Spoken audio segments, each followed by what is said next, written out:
शिक्षण, जबाबदारी, लग्न, करिअर. ईशा, भेटतेस ना आज विक्रमला? काही ठरवले की नाही? सविताने लेकीला विचारले. आई भेटेन, पण माझ्या अटी त्याला मान्य असायला हव्यात. ईशा, लग्न अटी शर्तीवर होत नसते. किती हुशार आहे विक्रम. दिसायला छान, स्वभावही चांगला आहे. त्याचे आई वडीलही मोकळे वाटतात. आई, लग्न होणार म्हणजे मी माझ्या इच्छा अपेक्षांना मुरूड घालायची का? आता पूर्वी सारखा जमाना नाही राहिला. स्त्रिया आता घराबाहेर पडून आपलं कर्तृत्व सिद्ध करत आहेत. सगळं मान्य आहे तुझं मला, पण लग्न हा आयुष्यभराचा प्रश्न आहे. म्हणूनच आई, मी पूर्ण विचार करूनच पुढचे पाऊल उचले. ठीक आहे, जस तुला वाटते तस कर. विक्रम, लग्नाला होकार देण्याआधी मला थोड बोलायचे होते. ईशा विक्रमला भेटायला आली होती. ईशा, तुझ्या मनात जे असेल ते बोल, माझी हरकत नाही. विक्रम, हे बघ, मी जस्ट MB पूर्ण केले आहे, तेही सिम्बायोसिस इन्स्टिट्यूट मधून. मी कायम कॉलेजमध्ये टॉपर होते. मी एक अविशियस मुलगी आहे जी आजच्या काळात जगते. आय नो ईशा, म्हणूनच तू मला आवडली आहेस. विक्रम, मी लग्नानंतर जॉब करणार आहे. घरात मी लक्ष देईन, पण पूर्णपणे घराला वाहून नाही घेणार. माझी फर्स्ट प्रायोरिटी माझा जॉब असेल. मूल जन्माला कधी घालायचे हा सर्वस्वी माझा निर्णय असेल. जर तुला हे मान्य असेल तर मी तुझ्या प्रपोजलचा विचार करेन. विक्रम तिच्याकडे बघून हसत होता.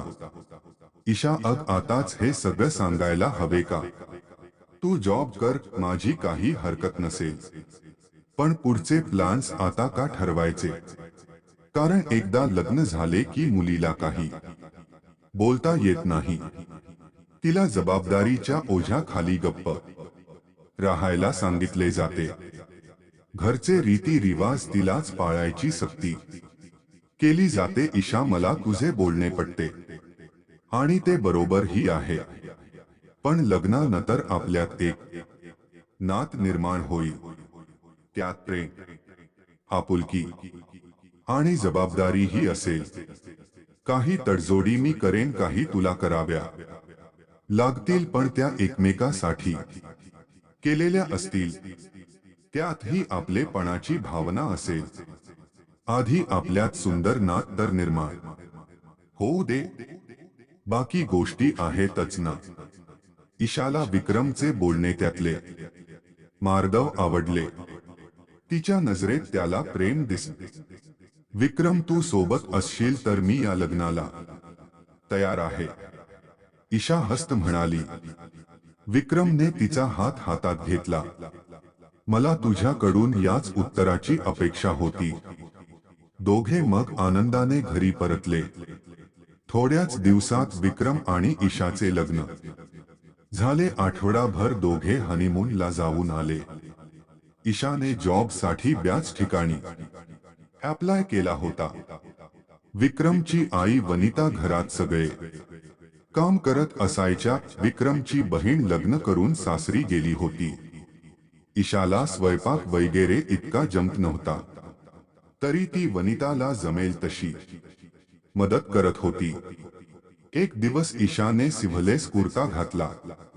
तसे वनिता म्हणाली, ईशा, आता तू या घरची सून आहेस, तेव्हा असे सिव्हलेस कपडे नको वापरू.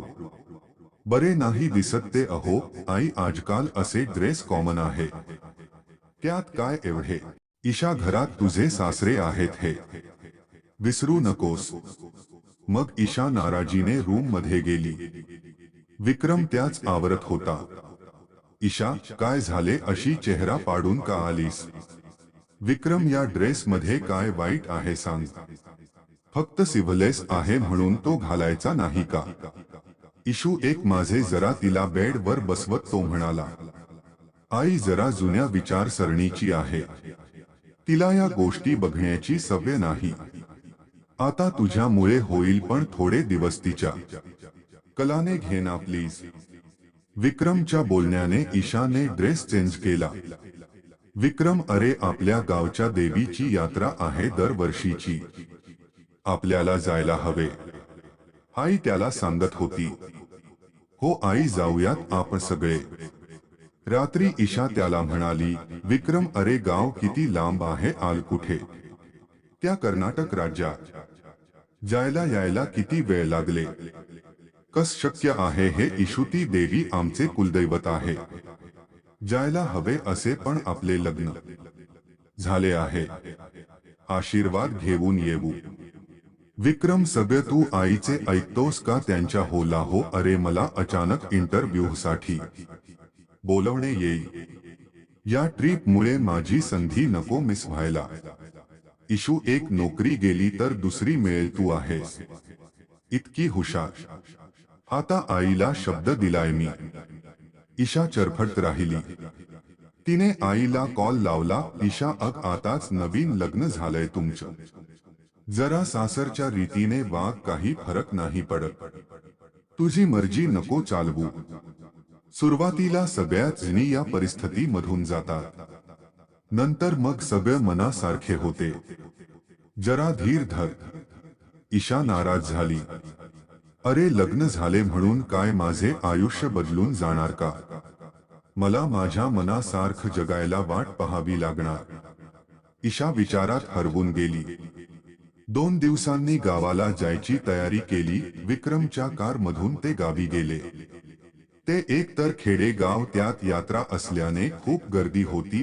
धूळ, माती आणि उन्ह याने ईशा बेजार झाली होती. कधी इथून निघतो असतीला झाले. त्यात अंगावर साडी. जाम वैतागली होती ती. एका कंपनीकडून तिला इंटरव्ह्यूसाठी बोलवणे आले, पण नेमके उद्याची वेळ दिली होती, जे ईशाला शक्य नव्हते. कारण अजून ते गावीच होते. विक्रम, मी बोलले होते तुला. गेली नाही संधी. तिने तो मेल त्याला दाखवला होता. ईशा, परिस्थिती समजून घेत जा. सगळं मनासारखं आणि तुझ्या वेळेनुसार होईल अशी अपेक्षा नको करूस. What do you want to say? Vikram, विसरलास लग्नाआधी आप काय बोलणे झाले होते? ईशा, आता मला कुठल्याच विषयावर काही बोलायचे नाही. ओके. गावावरून ते सगळे घरी परत आले. दुसऱ्या दिवशी सकाळी ईशाला कसे तरी अनइझी फील होत होते. मळमळत होते. तिला वाटले गावी राहिलो 2 दिवस, तिथले जेवण पाणी बाधले असेल. ती काही न खाता रूम मध्ये बसून होती. विक्रम ऑफिसला गेला होता. सहज ईशाचे कॅलेंडर कडे लक्ष गेले आणि तिला एकदम झटका बसला. अरे, गेल्या महिन्यात मला पिरियड आलेच नाही. लग्न होऊन 4 महिने होत आले होते. लग्नानंतर एकदा पाळी येऊन गेली. ईशा पटकन मेडिकल स्टोअर मध्ये गेली आणि प्रेग्नन्सी किट घेऊन आली. तिने चेक केले तर ती प्रेग्नंट होती. तीच डोकं काम करेनासे झाले. संध्याकाळी विक्रम घरी आला. दिवसभर ईशाने पेशन्स ठेवला होता. तो आता संपला. विक्रम, मला तुझ्याशी बोलायचे आहे थोडे. इशू, जस्ट आलोय मी. मला चहा तरी दे, बोलू रात्री आपण. विक्रम, इट्स इम्पॉर्टंट. इशू, काय आहे इतकं? विक्रम, आय एम प्रेग्नेंट. मग काय यात काय बोलण्यासारखे? विक्रम, तू प्रिकॉशन्स घेत होतास ना? मग कसे झाले हे? आणि मला आताच मूल नको आहे. अजून माझं नोकरीचे कुठे काही होत नाही. तुला काय म्हणायचे आहे? मी नेहमी प्रिकॉशन घेतली आहे. कधी कधी ऍक्सिडेंटली अशा गोष्टी घडतात. विक्रम, मी ॲबॉर्शन करणार आहे. तू उद्या माझ्या सोबत हॉस्पिटल मध्ये येतो आहेस? सकाळी ते दोघे आवरून निघाले तेव्हा घरात सांगणे भाग होते. आई म्हणाल्या, ईशा, पहिल्यांदा असे गर्भपात केले तर पुढे मूल होण्यात अडचण येऊ शकते. बघ, विचार कर. नाही आई, मी पूर्ण विचार केला आहे. मला या मुलाच्या बेडीत अडकवून तुम्ही जर मला घरी बसवण्याचा विचार करत असाल तर ते शक्य नाही. ईशा, तुला का अडकवून ठेवू आम्ही? असा विचार पण नाही आमच्या मनात.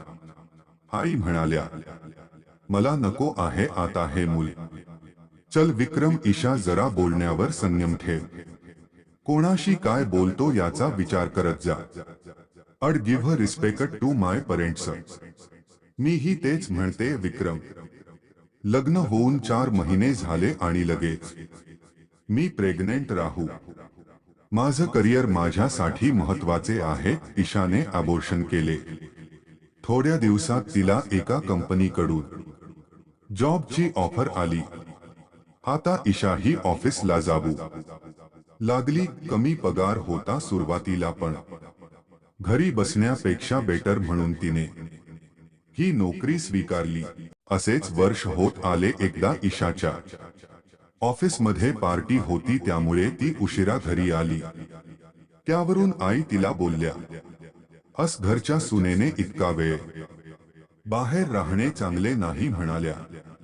यावरून पुन्हा विक्रम आणि ईशा मध्ये वाद झाला. हल्ली ईशा विक्रमच्या जास्त जवळ पण जात नसे.